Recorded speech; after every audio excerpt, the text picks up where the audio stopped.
Well, of course, we'll be watching the U.S. Fed later today. Markets are expecting a 25 basis point rate cut. For more on monetary policy south of the border, let's bring in Stuart Paul from Bloomberg Economics. Stuart, thanks a lot for joining us. We're here with my guest, Kash Bashutin. He's a portfolio manager. We expect of course, a 25 basis point cut from the Fed. What else are we expecting, and where is there some doubt as to what the Fed may say? We're right with the markets expecting that 25 basis point cut. We think that the Fed could start to show its hand as it pertains to quantitative tightening. We think that as Treasury rates, as long-term yields have run up in the wake of the election result, and even in anticipation of the election result, the runoff of the Fed's balance sheet may prove to be something that the Fed wants to end a little bit sooner. While we think that it is a late Q1 event that the Fed actually stops quantitative tightening, this could be the moment when the Fed actually gets a little bit more dovish by saying that it's going to start perhaps either slowing the pace of QT or shows its hand that and in indicating that there will be an end to QT soon. Beyond that, we don't expect much of a commentary from the Fed on the election result.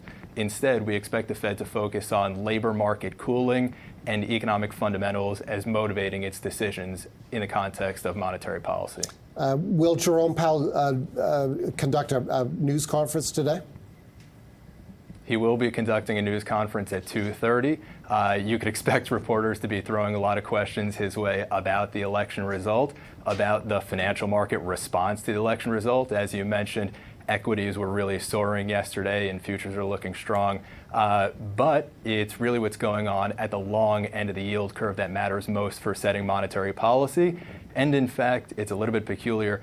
As 10-year rates rise, despite the fact that the Fed is going to be cutting rates, higher borrowing costs are going to be doing are going to be tightening financial conditions to some extent, despite what we see in equities. And so the Fed is going to be needing to take that into consideration. It's going to be interesting to see how Chairman Powell navigates that during the press conference. Stuart, what do you think is the biggest wild card for the discussion here? Where's the potential or opportunity where the market gets surprised from what is said or a lack of what is said?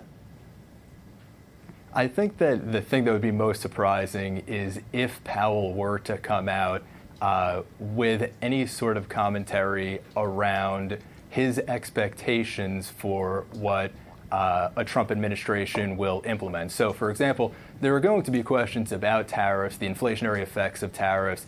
If Powell were to actually acknowledge tariffs have the potential to be inflationary in the short to medium run, and so the neutral rate of interest is going to be a bit higher than folks had been anticipating and that the Fed had previously marked in the summary of economic projections, that would be really a shocking turn of events. That would be something that definitely catches the markets off guard.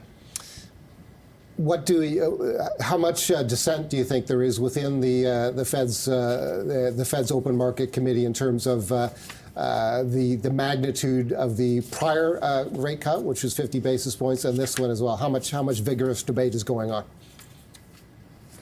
I think that the coalition was pretty strong. I don't think that there was quite unanimity around the 50 basis point cut. While everybody could get on board and vote for the cut, a lot of monetary policymakers, a lot of people on the committee have come out since then saying they were a bit on the fence. There's no need to maintain this 50 basis point pace of cuts. The Fed can be much more deliberate. The Fed can move quite a bit slower. So while the debate probably isn't vigorous, there are differing opinions. Everybody knows and everybody agrees on the committee that policy is headed in one direction, and that's toward a neutral or a more neutral rate, a less restrictive stance. The pace at which the Fed gets there, there is some debate around that. But I think that everybody's going to be on board. There is going to be unanimity for a 25 basis point cut today. What's more in play now is the debate around the pace of cuts going forward. Is the Fed going to skip December and then move to a quarterly cadence of 25 basis point rate cuts in 2025? Is December still on the table? It's really up to the labor market and the data between now and mid-December to determine that. Stuart, thank you so much for your insight on a big day and a busy day for you, I'm sure, as well. Stuart Paul at Bloomberg Economics framing up the Fed rate announcement due, of course, at 2 p.m. Eastern Time today. And we'll bring you the news of that announcement as soon as it hits the screens. Up next, we'll be